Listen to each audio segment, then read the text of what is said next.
আপনি ভাবতে পারেন আলবার্টার ডিস্ট্র্যাক্টেড ড্রাইভিং আইনটা শুধু মোবাইল ফোন ব্যবহারের ক্ষেত্রেই প্রযোজ্য, কিন্তু বাস্তবে তা নয়। এই আইন চালকদের অনেক কিছু করতে নিষেধ করে, এমনকি লাল বাতিতে থেমে থাকলেও। গাড়ি চালানোর সময় চালকদের যে সকল কাজ করা নিষিদ্ধ: 1 নম্বর, গাড়ির ভেতরে কোনো রকম লেখাপড়া বা লেখালেখি, প্রিন্ট করা বা আঁকাআঁকি করা যাবে না।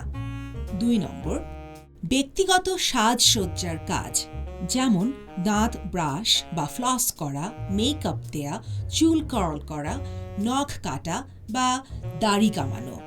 3 নম্বর, হাতে ধরা মোবাইল ফোন ব্যবহার করা, টেক্সট বা ইমেইল পাঠানো, যদিও হ্যান্ডস-ফ্রি ডিভাইস ব্যবহার করা আইনসম্মত, কিন্তু গবেষণায় দেখা গেছে এতে নিরাপত্তার ঝুঁকি একই রকম থাকে।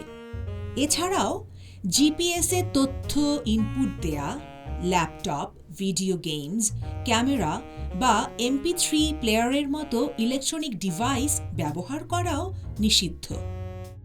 স্টিয়ারিংয়ের পেছনে বসে এসব কাজের কোনো একটা করার কথা ভাবলে দ্বিতীয়বার ভাবুন। সামনে তাকান, মনোযোগ দিন আর চারপাশ সম্পর্কে সচেতন থাকুন। এই কাজগুলোর বেশিরভাগই গাড়ি চালানো শেষ না হওয়া পর্যন্ত অপেক্ষা করতে হবে। যদি সত্যিই ভীষণ জরুরি হয়ে যায় কিছু, নিরাপদে কোনো জায়গায় গাড়ি থামিয়ে নিন।